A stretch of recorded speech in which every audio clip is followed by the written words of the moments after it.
Bonjour, bienvenue, welcome to... You're speaking French with a Russian accent. I don't understand. It's a mixture. A mixture. Yeah, we're global, so it has to make sense. Yeah, we're global. Anyway, welcome to Breakfast Central. Good morning, Nigerians. Good morning, Africans. And good morning to our viewers from outside of Nigeria, talking about the continent at large. This is Breakfast Central, and my name is Joe Hansen.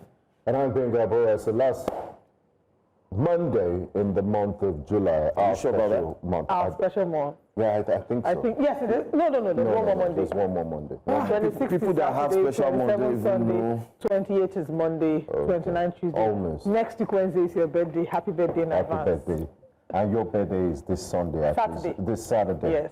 I wish it was a Friday, so we could We'll not go to TGI. I mean, Breakfast Central, 3 hours on your biography. On Friday. Nigerians, we want to tell you welcome as we move straight to our stories. Allow me to introduce myself now. Okay, all right. So you guys First are of all, ready. I want to give a shout out to Benny for this amazing coffee. Yeah, Benny, thanks. Thanks for always, It's so rich. thanks for always hooking us up with Thank you, coffee. Benny, Thank you're the you so man. much.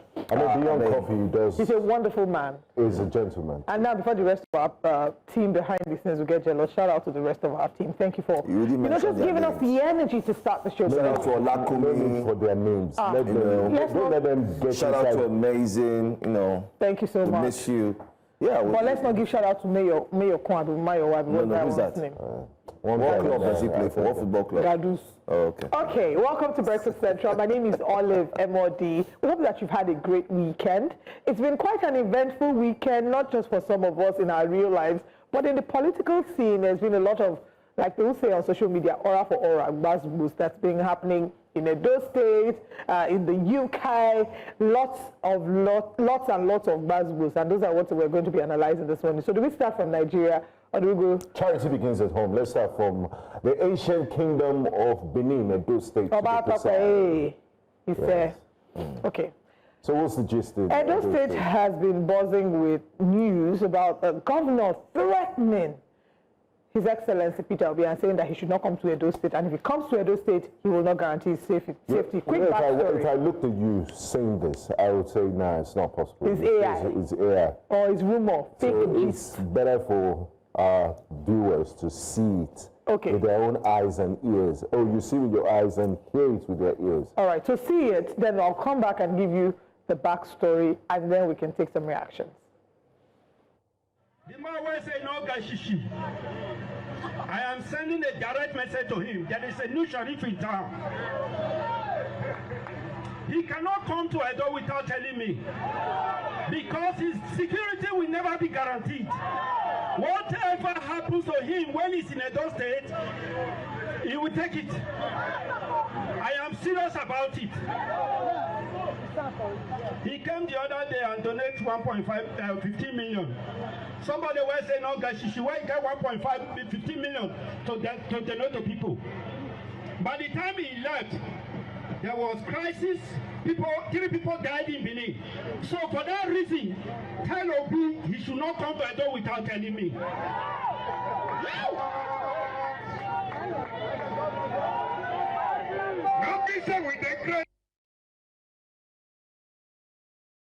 Immediate reaction that comes to mind is a social media challenge. After saying this, they're supposed to cue music by Chago Johnson, President General,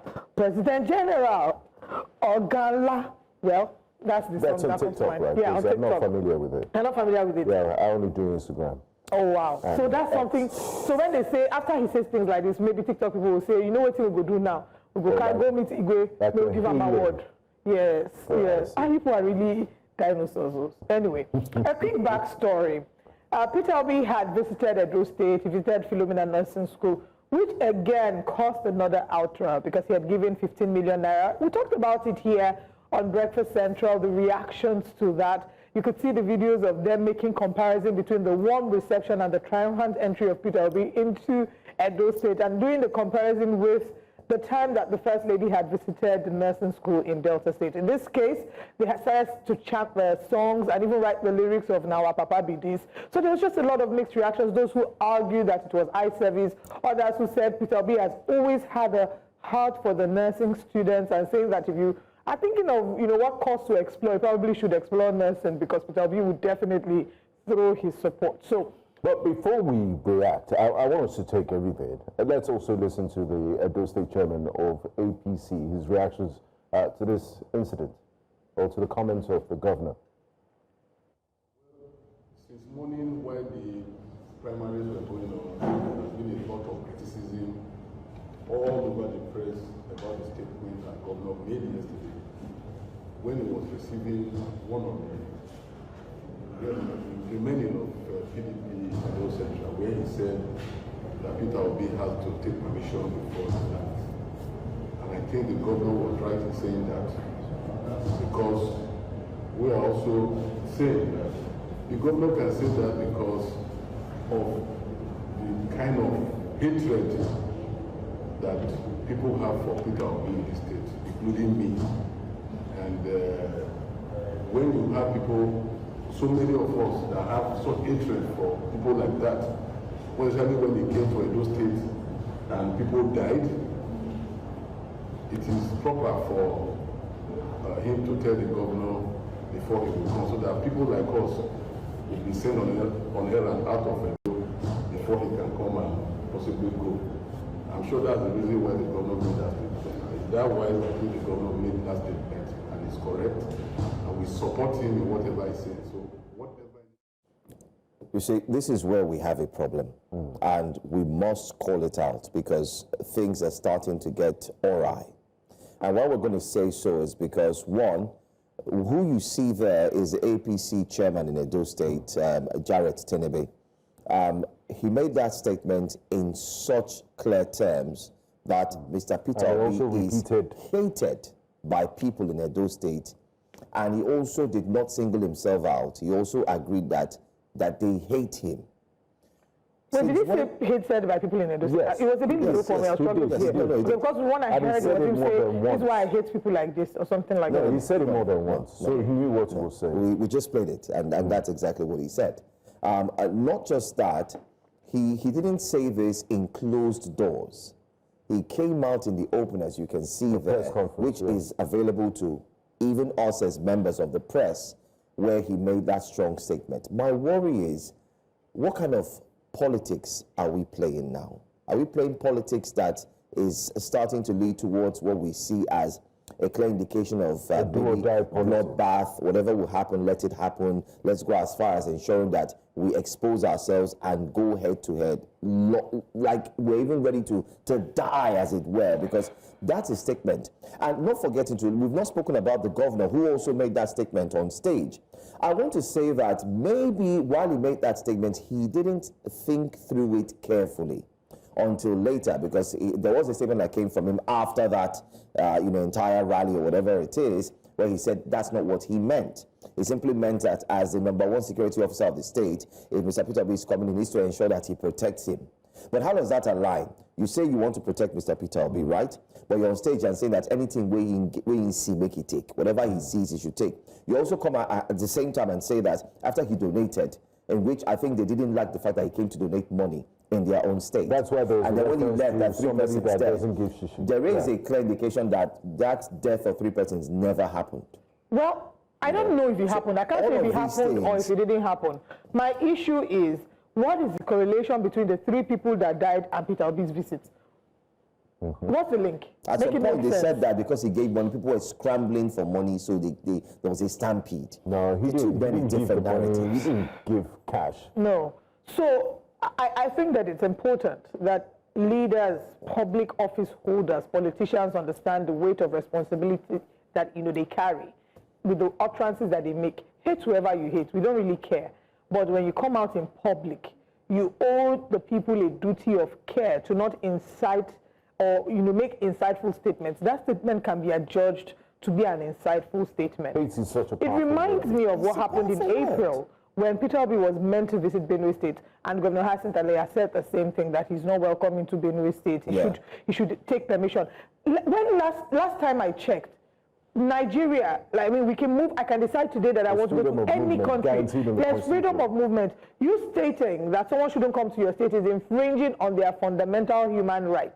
You're infringing on their right to freedom of movement. You cannot decide who comes and who doesn't come to your state. When the last time I checked, we didn't need a visa to move across different parts of Nigeria. Peter Obi can decide to go wherever in the country he wants to go to because he is Nigerian and because he does not need a visa. I think that statement was made in bad taste and a poor representation of the Edo people, who interestingly have come out on social media to criticize this and dissociate themselves from that hateful statement. But let's go on X and take some of the reactions to this. Our first tweet is, this one says, Peter Obi should not come to Edo without his permission, as his security will not be guaranteed. Let me say this as clearly and as respectfully as possible. Who gave you that authority, sir? Your threats are not only laughable, they are unconstitutional, anti-democratic, and reveal the dangerous mindset of those who rose to power not through the ballots of the people, but through the machinery of electoral manipulation. This is exactly what happens when elections are rigged. Instead of leaders, we get emperors. Instead of public servants, we get public threats. Instead of governors, we get gangsterism. Mr. Peter Obi is a citizen of Nigeria. God bless this person.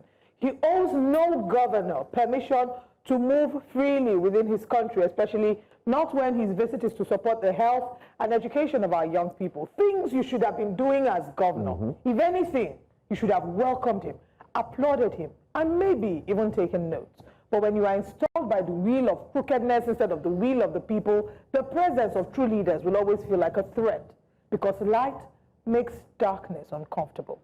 Let me also warn, and I say this with all sense of responsibility, that no governor, no matter how desperate, must think they can silence or intimidate Nigerians. That era is gone. You cannot threaten a nation awake. Mr. Peter Obi represents hope for millions of Nigerians who are tired of politics without conscience. Any attempt to harass, restrict, or vilify him is an attack not just on him, but on our democracy, and we will resist it. Edo is not under siege. Edo is not under a dictator. Edo is part of the Sovereign Republic of Nigeria, and Mr. Peter Obi or any Nigerian has every right to go there and support progress. To Governor Okpebholo, I say, you were selected to serve, not to back threats at citizens. Nigeria belongs to all of us, not just to those who found their way to office by the manipulation of INEC or the might of godfathers. Nigeria must rise, and we will. That is from Dr. Moses Paul, a.k.a. Dr. Mo, the chairmanship candidate, Africa Democratic Congress, ADC. Fantastic write-up. This is from a former NBA president, Monday Okpebholo. It says, when I first saw the video clip of Governor Monday Okpebholo threatening Mr. Peter Obi not to enter Edo State without his permission, I genuinely thought it was fake, perhaps one of those AI-generated videos or poorly written skits. But it's now clear that it wasn't fake. The governor hasn't denied it. No spokesperson has disowned it, and it's been reported in credible news platforms. So we must assume it was real, and that's deeply troubling. Edo people are known for being warm, open, and hospitable. I agree. We welcome visitors. We don't chase them away. Much less someone like Mr. Obi, who came to make a modest, generous contribution by donating 15 million naira to an education institution in our state. Let's be clear, Mr. Peter Obi does not need anyone's permission to visit Edo State or any state for that matter. Not now, not ever. Perhaps Governor Okpebholo should focus more on governing in a way that earns him that kind of love and connection that Peter Obi enjoys amongst the people, the way Mr. Obi has consistently done through his exemplary leadership. That this ill-judged threat came on the eve of Mr. Obi's birthday, a day obedience across the country are marking the occasion by giving back through acts of service, only highlights the governor's poor sense of judgment and timing. On that note, happy 64th birthday to Mr. Peter Obi, a man whose leadership inspires millions and whose presence in Edo State would always be welcome, regardless of the threats from those who see your impact as a challenge to their own inadequacies. What's his birthday on, I believe, on Friday. Former governorship candidate of the Labour Party in Edo State. Anyway, Bubakar Vuti says, was it not the same Peter Obi who, during his time as governor, once said that Nasser El-Rufai had no right to be in Anambra as it was not in Katsina? He's asking the question. Well, we have to dig up that and ensure that we have that conversation as well. And Stephen Osewinge, to all Nigerians, please note that the two people have nothing to do with this insanity against a peaceful man like Peter Obi. This is all APC 2027 rhetorics. If we think he is speaking from his personal opinion, then we are missing the point. What you heard was well, we can't say if it was, he's calling the president drawing the line in the sand with threat of violence against Peter Obi, whom they correctly see as a political threat against the regime in 2027. The battle line is drawn. Benue State tried it successfully without pushback, and now APC states are saying no free entry for Peter Obi in their states, not for charity, not for humanitarian, not for politics or religious reasons. The ball is on the court of the opposition now. What will we do about the vulgar threat against Peter Obi? Are we serious about challenging a drug mafia for political power and so on and so forth? It goes on. But then again, just to highlight, Mr. Sawinge, the president didn't speak. It was the governor who spoke, so we wouldn't want to pass a bulk of blame to anyone. Roderick Mountain, Edo Okpebholo can spell, oh my goodness. Oh my goodness. Okay, I'd like to just give my 2 cents. I'd like to give my 2 cents on this issue. To whom much is given, much is expected. I mean, the governor is the chief executive of the state. You expect him to act and speak in a very responsible manner, and what he did on that podium was, it leaves much to be desired. Having said that, also the APC chairman in Edo states that used the words we hate and hatred.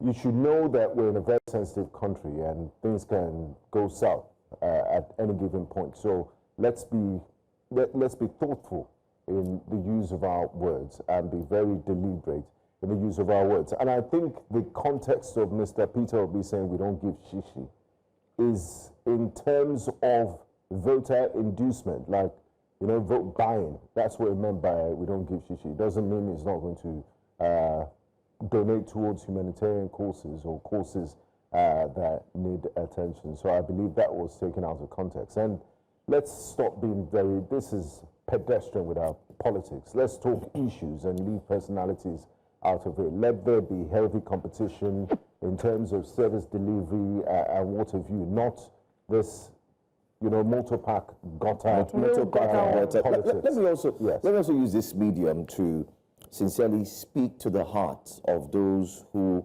are running the affairs of a country as huge, gigantic, prosperous, and great as Nigeria.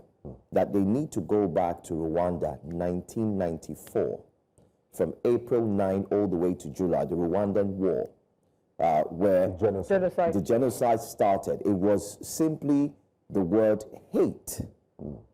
So maybe Mr. Tinebe needs to go and read it to understand that when you incite people and use words like, we hate you, he needs to watch we hate this tribe, we hate these people, we can clearly state it here to the APC chairman.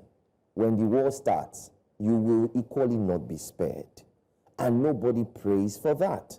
Because you see, the thing about inciting people to violence is that you also have family members whom the bullet will also hit. It will. You may run away unscathed, but then again, one person in your family, or even if care is not taken, every single person will be affected. So let's take some time to possibly go through the Rwandan genocide. And I think to all the politicians who are drumming the beat of violence, hatred, tribal wars, you might want to take time to watch a documentary on that. 2 movies, highly recommended.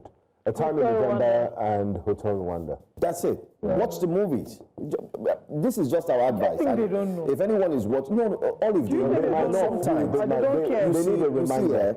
I agree that when you have power, that's why they say absolute power corrupts. Absolutely. Because when you have power, you don't think beyond what you see there. And one thing that also makes me worry is that you could just be there for 4 years. And then you also have a retinue of sycophants that would really tell you the truth. That's not a problem. That would be scared of criticizing you or telling you. And I just wanted to make reference. There was one of the tweets there that said Obi had done the same thing to Nasir El-Rufai in Katsina. I saw the video where Nasir El-Rufai had accused Peter Obi, where he said that is it not same Obi that detained him in Anambra for 48 hours to restrict him from attending the by-elections at the time. But I mean, there were reports again that Obi had denied saying that he never detained him, that he wasn't the one who directed or didn't have the authority then to direct the security officials.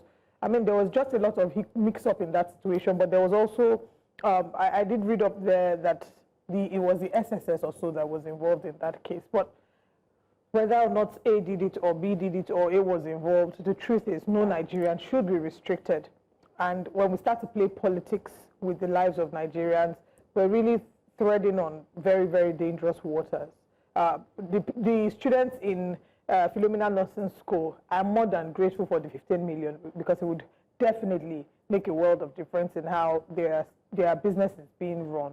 And if Edo State government is upset with that, maybe they should go and gift some other students of nursing in Anambra State. Fix infrastructure in the state.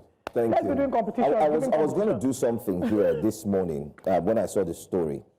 I did get some messages from some people who live in Edo State, and they said, sadly, the roads are deplorable. The roads are bad. The roads are completely in shambles. And the priorities, sadly, the priorities. The chairman and the people that sat beside him, their face caps had 2027 is guaranteed. 2027 is possible. You haven't fixed the issues in your backyard. In Edo State, you're looking at securing Edo State for the national. No, they will not say, they can never say 2027 is possible because people. Instead of let's fix Edo State before 2027, let's deal with the issues that concern Edo State before 2027. About security, electing the president, food. But now all you focus on. But I was going to ask a question just before we move. Finally, please, just briefly. If you were the governor, how would you have handled that situation? I think sometimes we should also make suggestions. Come and apologize. Say that your statement and while you were on was made stage and they told you, oh, Mr. Peter Obi donated 15 million. Oh, thank you so much, Mr. Peter Obi, for contributing.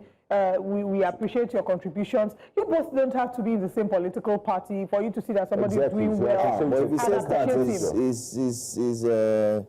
they might get angry. Wait, or if you don't want to appreciate, keep quiet and look away. Don't say anything about it. If you don't have anything positive to say, then keep quiet. You don't have to make a comment. You can't quote silence. You don't have to make a comment about it. I mean, I will take a different approach. I'll thank him for his contribution towards the development of Edo State, and I'll make sure we don't leave any loopholes for them to embarrass us with kindness. Or if you want to do them back, you to go and visit his own state. And yes, he's not the governor of Anambra State, but he was once a governor in Anambra State. Exactly. Let's be doing competition, giving competition. Yes. Please, let's move away from this drama in Edo State. The people of Edo State have said that they're very peaceful, loving, welcoming, and they're not in support of this. They actually are. And the Nigerian Constitution also guarantees freedom of movement and association. So after this, we're going to pack our load and go to Edo State to present tomorrow's show. But another person who seems to be having an issue with Nigerians this time, it's not. So when we are complaining about inter-state or inter-tribal differences, this time around is inter-country differences by someone who originally should be one of us. Her name is Kemi Badenoch, and she's talked about how her children cannot get Nigerian citizenship because of the drama, and she said as a result of the stiffness with which it takes for her children to get the Nigerian citizenship, or whatever issues in that regard, the Britons, England should make it a lot harder for Nigerians to get their citizenship. Wow. Maybe I'm misquoting her. I don't know. Let's take a look at this. Let's listen to her. The laws that we have. Other countries that are Muslim, they don't tolerate this sort of stuff. They don't tolerate this sort of stuff. And I talk about how we are allowing our tolerance to be exploited. We have people pretending, for instance, to be homosexual so that they can claim asylum, and then they go on to get married and have children. They're abusing the laws that we have. We have people who go through false conversions. They come to the parish priest, they're very excited. Oh, these Muslims want to convert to Christianity. They convert so that they can claim asylum and say, if I went back to my country, I'd be persecuted. This is exploitation of a system that was not designed for this sort of thing. We have to be honest about that. Nigerians would not tolerate that. That's not something that, that many countries would accept. There are many people who come to our country, to the UK, who do things that would not be acceptable in their countries. It's virtually impossible, for example, to get Nigerian citizenship. I had that citizenship by virtue of my parents. I can't give it to my children because I'm a woman. Yet loads of Nigerians come to the UK, stay for a relatively brief period of time, acquire British citizenship. We need to stop being naive, and that's why under my leadership, we now have policies to make it a lot harder to just get British citizenship. It's been too easy. It's basically a conveyor belt. We want people who have who want to come to our country to be net contributors, not people who will immigrate and then need welfare, need social housing. That's not right because they haven't paid into the system. So there is a lot that I'm changing on policy that is suitable for the times we live in. We could get away with these things before the era of mass travel, before mobile phones, before small boat crossings. There's just the global mass migration which we're seeing that's very destabilizing. They didn't have that in the 80s and the 70s and the 90s. We need rules that work for today. I wonder why Kemi always makes reference to Nigeria. I guess it's the country of the birth of our parents, so it's understandable. But anytime she references Nigeria, it's always for negative news. I understand the type of politics she's playing, but I think it's high time she stops, especially when the information being passed is false. It's blatantly false that if you are married as a female in Nigeria, you can't pass on citizenship rights to your child. I mean, my sister is an example. She's married to a German citizen, and her son also has Nigerian citizenship, and that's false. So, but where the problem is that as a female, you cannot pass on citizenship rights to your husband. For example, if I got married to a foreigner, my foreign wife will be a Nigerian citizen by virtue of marriage. Females in Nigeria can't do that. And that's the one thing that we criticize, because we think that is very unfair and discriminatory against women. If a man can be able to transfer citizenship to his wife, a woman should be able to transfer Nigerian citizenship to her husband. And that is a very, very unacceptable area in our constitution. But that's a conversation that we'll come back to. Back to this one.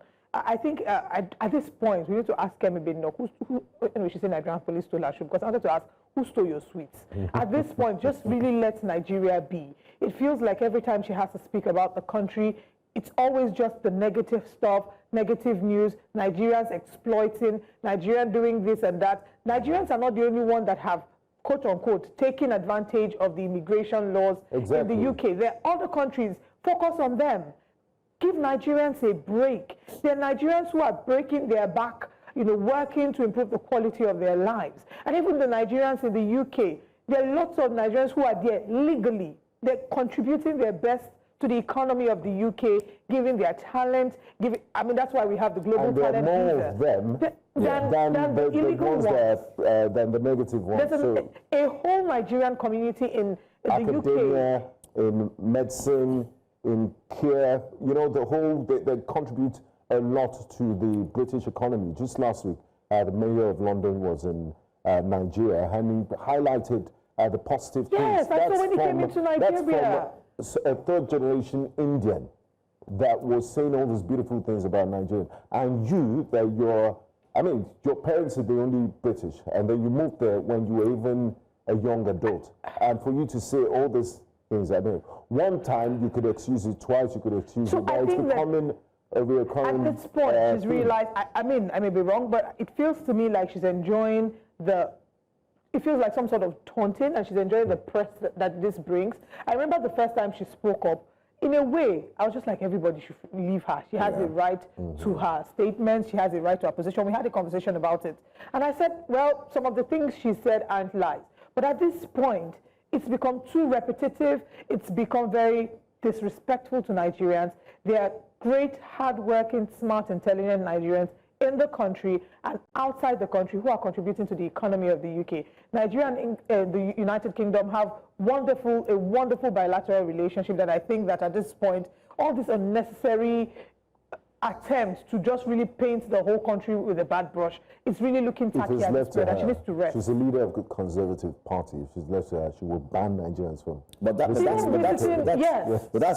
what she's actually mentioning. She's saying that not visiting is her issue. Visiting isn't really her problem. It's the fact that they can. She doesn't want Nigerians to get British citizenship. After she got citizenship, she kicked the ladder. As typical, number of people do. Crabs in the barrel mentality. I mean, while looking at that interview with Fareed of CNN, I would pick some points she made, which I think are valid reasons, but she shouldn't have gone further. Have mentioned Nigeria. So, for instance, she did mention that you do have some people come from other countries into the UK citing or claiming asylum, some stating that, oh, because it's not a Nigerian thing, everybody does it. Yeah, that's what I'm saying. She started well. There's some are Muslims and they tell you, oh, because I became a Christian, so I'm my life, after my life.